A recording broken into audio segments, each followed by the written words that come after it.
My Enchanted Storytime Treasury, featuring unicorns, fairies, mermaids, and other magical creatures.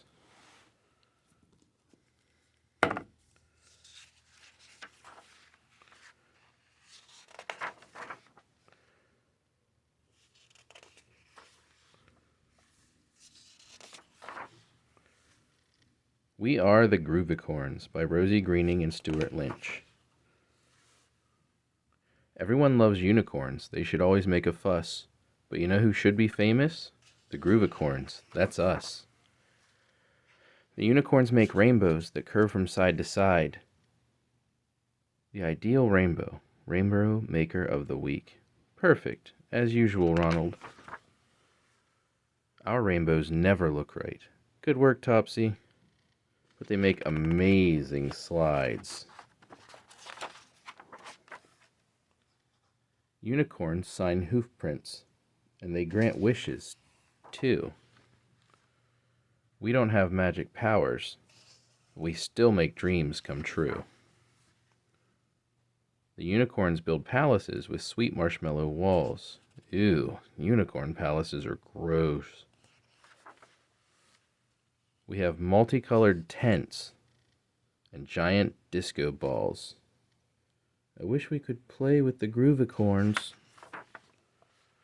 The unicorns bring sunshine everywhere they go. Okay, unicorns have skills. The sun is super boring. You know what's better? The Groovicorns always have fun. The unicorns are big heads. They show off all day long. They never want to play with us, and hey, you've got it wrong. They're not that bad. It's hard to be a unicorn. We have a lot to do. There's never any time to play. We wish we were like you. You can't play? How terrible. We can help you. Oh dear. This is how you disco dance. And this is how you slide.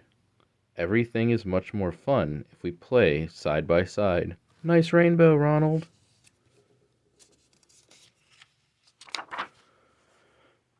Everyone is different, but special in their way. So let's learn from one another and have more fun every day. Mermaid Mia and the Royal Visit by Lara Eddy and Rosie Greening. Mermaid Mia loved to write new stories every day.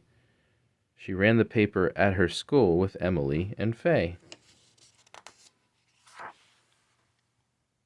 Emily took the photographs and Faye did the reviews, but Mia was the one in charge of every day's front page news. Mia's news was popular and always told with style. She was funny, frank, and honest, and her words made people smile. One morning, Mia longed to find a juicy piece of news. She got her pad and went in search of something she could use. Her first lead was a story on the snails in the canteen, but the news was so slow-moving, Mia really wasn't keen. Then she heard a rumor of a whale stuck in the gym. Now that's a story, Mia thought. I'll write my news on him.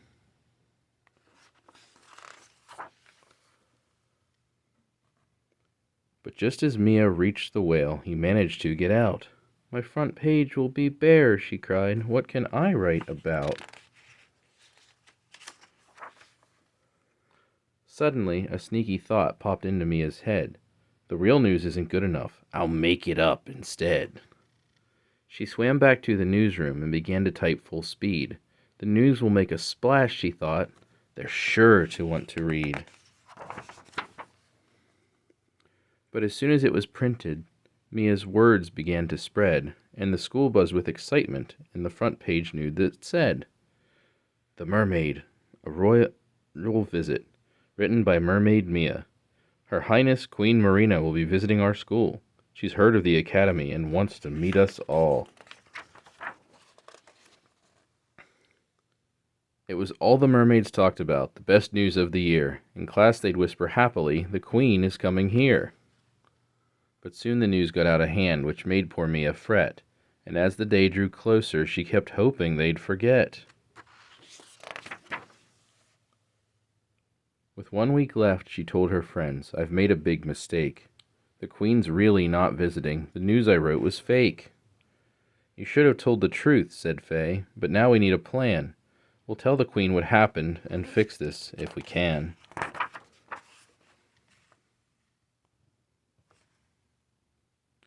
So Mia sent a letter to the Queen's royal address. She asked the Queen to help them out and hoped that she'd say yes. Soon, the royal whale mail brought a very special note. It was signed Love Queen Marina, and this is what she wrote. Dear Mia, you're very brave for owning up. It's not easy to do, and thank you for writing to me. I'd love to visit you. Love, Queen Marina. At last, the special day arrived. The mermaids couldn't wait. They lined the school with pretty flags and a sign that said, You're great.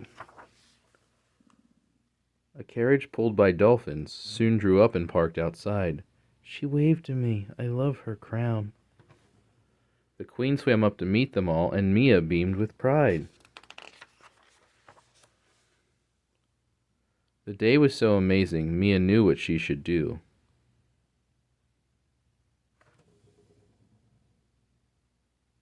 She put the story in the news, and every word was true. A royal success. We had a great time yesterday with Queen Marina here. And as she left, she told us all, I'll come again next year.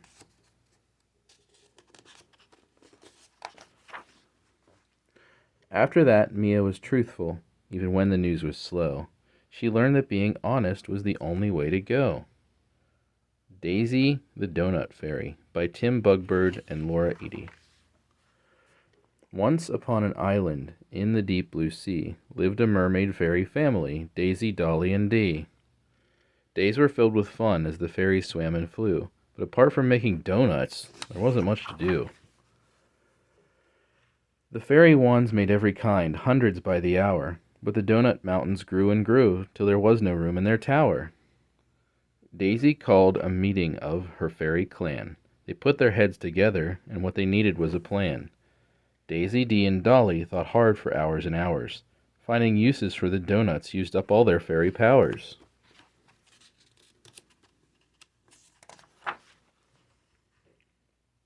Wheels. The first idea was Dolly's. It didn't work the way she wished. The wheels looked good enough to eat, but soon got very squished. Earrings. This was Dee's best idea, but she didn't think it through. They were far too big to dangle, and the frosting stuck like glue. Sunglasses. The third idea was Daisy's. At first it seemed quite good, but glasses made from donuts just don't work the way they should. It was nothing less than awful. There was nothing left to try. At least that's what the fairies thought, until a pirate ship sailed by. Pancake Pete was all aboard with first mate Fearsome Fred, but neither one could see the rocks with the pancakes on their heads. Overboard the pirates jumped as their ship began to sink.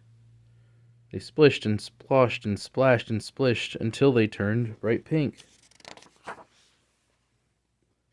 Peering through the window and thinking very fast, Daisy said, I think we have a use for these at last. She took the donuts from the pile and threw them to the boat. The pirates jumped inside the rings. They really helped them float. The pancake pirates bobbed to shore, their timbers all a-shiver. Dee and Dolly felt quite scared, and Daisy began to quiver. But Pete said, please don't worry, we're really not that bad. And sailing donut dinghies was the most fun we've ever had. The pirates were so grateful and asked, what can we do? Daisy said, there's a job for us in a sea search and rescue. So the fairies and the pirates learned how to work together, helping those in trouble at sea, or lost in stormy weather. Every day was an adventure, hard work but full of fun, and their donuts had a use of last, every single one. So that's how Daisy's donuts stopped the pirates from sinking. And a mermaid fairy saved the day with true friends and quick thinking. Megan Sparkle and the Royal Baby by Laura Eddy and Rosie Greening. Once, in the Coral Kingdom, an announcement came to say that a brand new royal baby had been born that very day. Almost all the mermaids thought the baby news was great, but Princess Megan Sparkle didn't want to celebrate. She was Baby Bubble's sister, and she found it all a bore. From Megan's point of view, her life was going fine before. She could play games in the castle or sing loudly if she chose. La la la. And always found a quiet place to read a book or doze. But now the baby screamed so much it drove her up the wall, and smelled so bad that Megan couldn't concentrate at all. Wah! Wah! One day, Megan couldn't wait to read her book somewhere, when suddenly the sound of Bubbles crying filled the air. So Megan searched for somewhere far away from all the noise, but every room was smelly, full, or stuffed with baby toys. She slammed her book closed with a smack and shouted, "It's not fair! Everyone's gone baby mad. I can't read anywhere." She sped outside and swam along a winding path at speed, and still she found a silent spot, the perfect place to read. Megan read her book for hours, as happy as a clam. But when she tried to leave, she cried, "I don't know where I am." She swam out here so quickly she'd forgotten to keep track, and now she simply didn't know which path would take her back. Just when she felt lost at sea, the princess heard a cough. The male turtle was swimming by, dropping parcels off. "Your Royal Highness," Turtle cried, and gave a little bow. "Can you help me?" Megan asked. "I've lost my way somehow." "I'll take you home," said Turtle, "but I must drop off this mail." "That sounds fun," the mermaid said, and joined him on his trail. First he had a parcel for the clownfish family, who lived all cramped together in a small anemone. "Thanks, Turtle." "This looks crowded," Megan thought, and watched the clownfish play. "I'm lucky I don't share a room with Bubble every day." Ooh, ooh. A choir singing whale songs was the next stop on their rounds, but Megan couldn't understand the group's unusual sounds. Turtle laughed. "That's how they speak. It just sounds odd to you." Megan thought of Bubbles' cries. Could they mean something too? They went to Seaweed Stables for their last delivery. The little baby seahorses were racing with a whee! "This is fun. I was born to win." Megan and the turtle watched babies for a while. Maybe siblings are okay, thought Megan with a smile. With the packages delivered, Megan thought of what she'd seen, and suddenly she realized how silly she had been. She said, "I understand now that when all is said and done, having someone new around is going to be fun." Bye. The turtle guided Megan back across the ocean floor, and soon she heard a distant cry she knew she heard before. Wah! "Thank you, Turtle," Megan said. "I recognize these sounds." And then she followed Bubbles' cries into the castle grounds. She rushed to hug the baby, feeling happy as can be. "Hello, Bubble," Megan said. "I'm glad we're family." After that, she didn't leave the royal baby's side, and read her favorite books aloud whenever Bubble cried. So Megan found some lovely friends as young as Bubbles grew. She saw that life is wonderful when you are one of two. Lola the Lollipop Fairy by Tim Bugbird and Lara Eddy. Once upon a time, in a circus big top, lived a fairy family, the sisters Lollipop. Every day at 6 o'clock, come rain or shine or snow, fairies come from far and wide to see their famous show. Lola was the one in charge, and Linda lifted weights. Lulu juggled lollipops, and sometimes she spun plates. Their act had been the same for years, and their tent was worn and old, but every night they did their best, and the seats were always sold. Till one morning, Lola woke. She yawned and rubbed her eyes. She looked outside and had a shock. What a bad surprise! Next door, where all the grass had been, the plants and trees and flowers, there stood a brand new theme park with rides and slides and towers. The park became the place to go, where fairies met to play, and no one came to Lola's show. She sighed as if to say, "The rides are so exciting, we just cannot compete." Lulu said, "Let's face it, friends, I think we might be beat."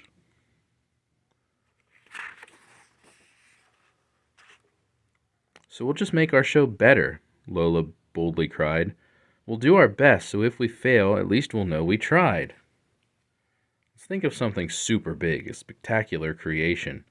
A show to make the fairies talk. We'll be the new sensation." In a flash it came to Lola, a plan to make them swoon. Lola, the fairy cannonball, would fly up to the moon. "Oh no, Lola." So the fairies built a cannon that was just the perfect size to fire fearless Lola from the circus to the skies. They banged and bashed and clanged and crashed until the job was done. The work was hard, the hours were long, but they've never had such fun. The day for launching Lola came around really fast. Linda hollered 3, 2, 1, and with a deafening blast, Lola shot up into the space as the fairies waved and cheered, and Lola thought, "What a lovely place. I'm glad I volunteered." And when Lola finally landed, she cried, "Oh my goodness, golly. I thought the moon was made of cheese, but it's a great big orange lolly." It certainly was the sweetest place Lola had ever seen, with lollipops of every kind and mountains of whipped cream. The air was sweet as strawberries, the sky was pink and clear. Lola flew back down to earth, and she had a new idea. Her cannon show had been a blast, but this plan was the ace. They'd make their fairy fortunes firing fairies into space. And so the sisters got to work. They never seemed to stop. Soon the moon trips made enough to buy a new big top. With a brand new sparkly cannon, glitter, and lights aglow, very soon the stage was set for their amazing circus show. It was thrilling and exciting, a full house every night. The fairies saved the circus thanks to Lola's daring flight. So Lola, Linda, and Lulu made the perfect team. By working hard and giving up, they lived their fairy dream. Just Narwhal by Laura Eddy and Rosie Greening.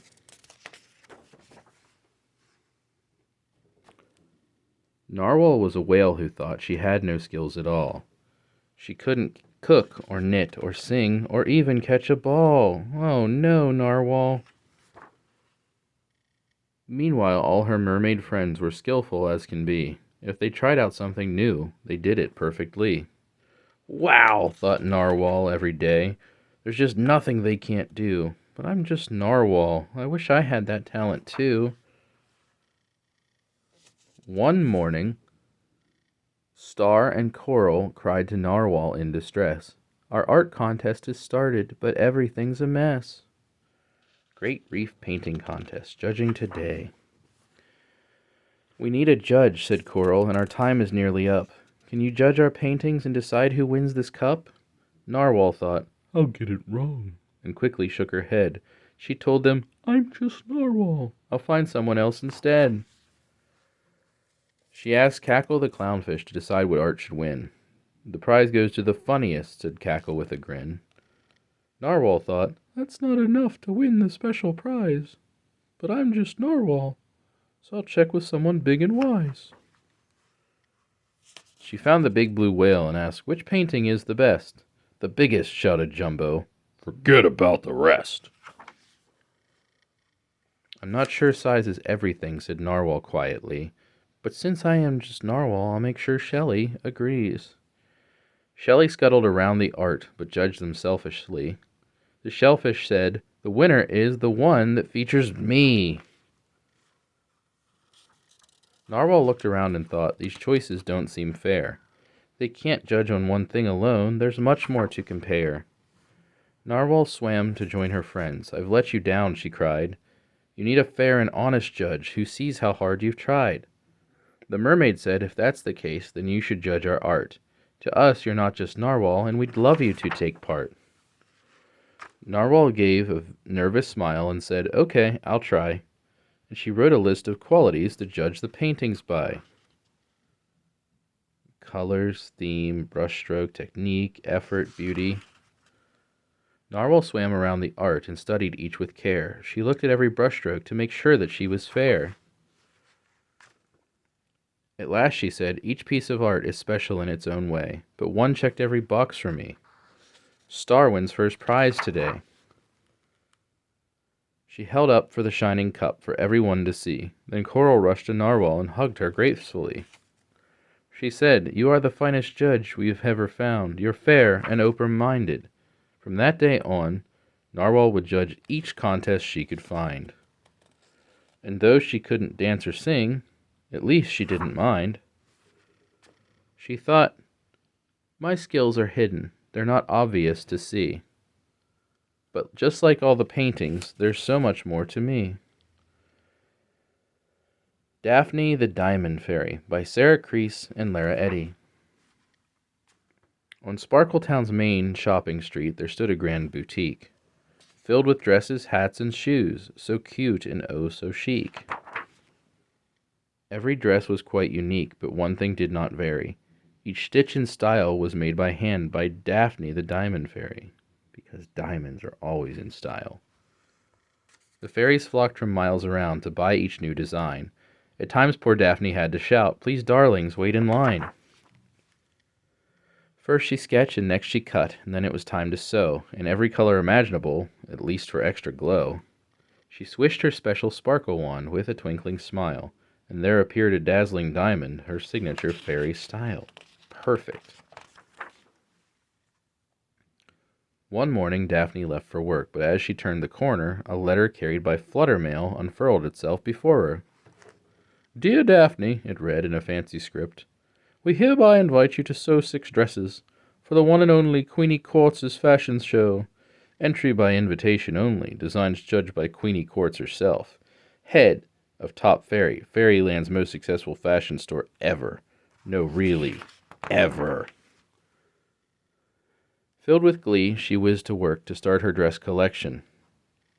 "It has to be my best," she said. "To win I need perfection." All day and night she waved her wand, but nothing seemed quite right. Swish, swish, swish. Then by chance she tripped and swished. From her wand came a wondrous sight. A shower of glittering diamonds covering each and every dress. Daphne blinked from the diamonds' dazzle. This look was the one to impress. The next day, Daphne's friends arrived to be fitted for the show. Daphne revealed her designs, and they gasped at the glamorous glow. "You look dazzling. No, you look dazzling." But seeing her friends look so sublime, Daphne's thoughts turns jealous and sour. Why should they be the ones to shine and steal my finest hour? "Daphne, these are sparkle-tastic." And in a whirl she frowned, then snapped, "I'm afraid this just won't do. My creations are far too good. They'll look better on me than you. I'll wear all of them." Soon the show day came around, and Daphne was well prepared. Her friends, meanwhile, stood at the back. They were hurt, but they still cared. Backstage fairies flitted about, so no one saw Queenie's cat, who chased a feathery bird while at dress, causing a catastrophe that knocked a pole, made a rug unroll, toppled a teetering tower, which broke a big switch, a disastrous glitch, and turned off all the power. In the dark, the fairies flapped, but Daphne had an idea. By wand light, something caught her eye and made the answer clear. "I can't do this alone," she thought, and rushed to find her friends. "I know now I was wrong," she said. "Can we ever make amends? I'm sorry for being selfish. It was mean and unfair, too." The fairies smiled, then hugged their friend, and said, "What can we do?" "Here's a plan." She gave each of her friend a diamond dress and told them where to go. Fairies at the ready, she cried. It's time to save this show. Daphne swooshed her diamond wand up high, then left to right. She bounced a beam from dress to dress, filling the room with light. Yeah, who needs lights? The show was such a great success that Queenie had to say, Dear Daphne, will you come each year to be our light display? Thank you, Daphne. This is the best show ever. Hurrah! And though the fairies' dresses sparkled beyond compare, the thing that sparkled most of all was the friendship that they shared. Groovicorns in the City by Rosie Greening and Stuart Lynch. In a far-off funky forest lived a friendly dancing crew, who were way more cool than unicorns, and politer, too. This group was called the Groovicorns, and when you saw their moves, you couldn't help but join the fun and get into the groove. On sunny days, an acorn note came for the dancing troupe, from a squirrel in the city, who knew the groovy group. Dear Groovicorns, Moan Hatton needs your dancing. Everyone is glum. Please come to the city and help them all have fun. Love, Squirrel. Let's do it, cried the Groovicorns. The city's not that far. We'll cheer them up and then come back for prancing with the stars. They left the funky forest, friends, and jumped on board a ferry. They were off to help out Squirrel to make Manhattan merry. But when they reached the city, it was much worse than they'd feared. Where's the sunshine? What's that smell? It's really gray and weird. The worst bit was the Gloomicorns who acted like machines. They never smiled or said hello. They just stared at their screens.